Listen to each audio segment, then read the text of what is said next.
Her mother blackmailed her, her husband Giovanni Battista Meneghini robbed her, and shipping magnate Aristotle Onassis was cruel and left her for Jackie Kennedy.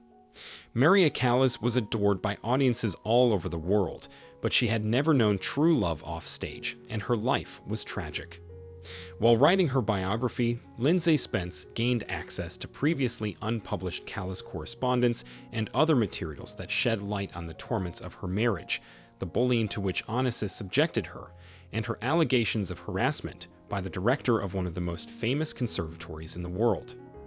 According to Spence, the letters related to Onassis tell of the horrific ordeal that befell her, especially when in 1966 his physical abuse threatened her life. In a letter to her secretary, Callas confessed, "I wouldn't want him, Onassis, to show up and start torturing me again." When Onassis once again told Callas that he would marry her, the singer made a statement to the press. However, in response, the businessman told reporters that it was just a childish prank and Maria's fantasy. He hadn't really planned on proposing to her. Over time, there was less and less romance in their relationship. In 1963, Jacqueline Kennedy's sister Caroline, upon learning of the death of her newborn nephew, told Onassis about her sister's grief. He immediately offered to help and invited her to travel on his yacht. Callas felt lonely and betrayed. The thought of Jacqueline Kennedy's presence on board her lover's ship haunted her.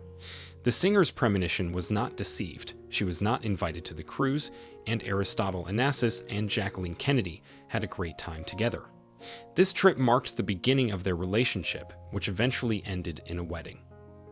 Callas learned about her lover's marriage from the newspapers. Speaking about the pain of marrying Meneghini, Callas added in despair, "My husband is still cheating on me, even after he robbed me of more than half of my money, putting everything in his name since we got married. I was a fool, trusting him." She called him a louse, complaining that he pretends to be a millionaire even though he doesn't have a dime. One of the letters says that the then president of the Juilliard School of Music in New York, a married man, turned the teaching staff against her and did not allow her to return for the second semester after she rejected his advances. She wrote to her godfather, "Peter Menon has fallen in love with me, and of course, since I didn't reciprocate, he's against me." The family of the late Peter Menon rejected the version of events outlined in the letter. Born in New York City in 1923 to impoverished Greek immigrant parents, Callas was one of the most revered opera singers. Her performance of Tosca at Covent Garden has been called one of the greatest opera performances of all time. Spence said, "I have gained access to 3 huge collections that were bequeathed to various archives in 2019 and have never been published until now." Among the papers were letters from Callas revealing her innermost thoughts. Among the new revelations is the truth about Callas' difficult childhood in Europe. Callas resented her mother, who tried to sell her to soldiers during the war, says Spence. Maria Callas' weight problems began in childhood. She had a difficult relationship with her mother, who was very much waiting for her son to be born, so she was extremely disappointed when her daughter was born. Callas did not feel welcome as a child, but found solace in singing or eating. Throughout her early career, she suffered from being overweight. As a teenager, Callas weighed almost 100 kilograms. Critics, instead of evaluating the vocal abilities of a girl whose popularity was growing, began to criticize her appearance. After Ada, one music critic came out with particular cruelty and stated that, on stage, it was difficult to distinguish Callas' ankles from the ankles of an elephant. Eventually, Maria decided to go on a strict diet. In less than a year, the singer got rid of 37 extra pounds. Callas began to look amazing, but this gave rise to the most fantastic rumors about her weight loss methods. It was even said that the star swallowed a tapeworm.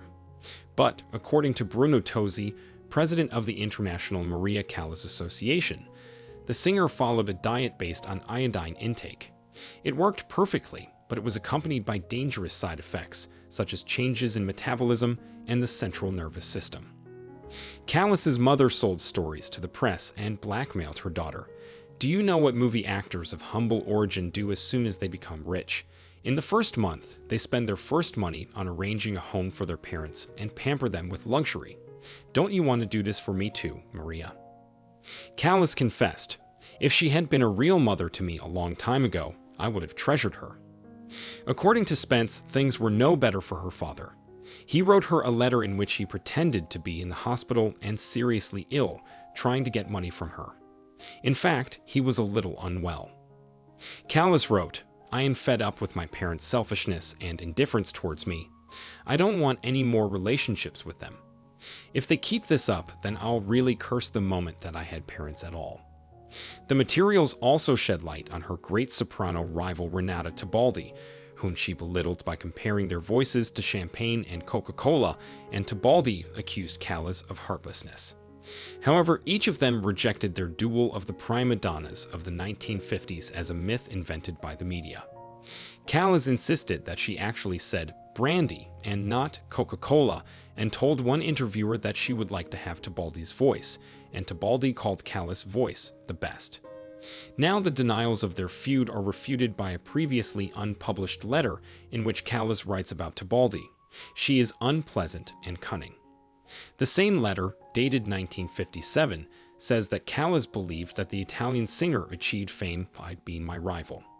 Callas believed that Tebaldi had used her mother's heart attack to advance her career. Callas wrote, "Her mother didn't have anything special.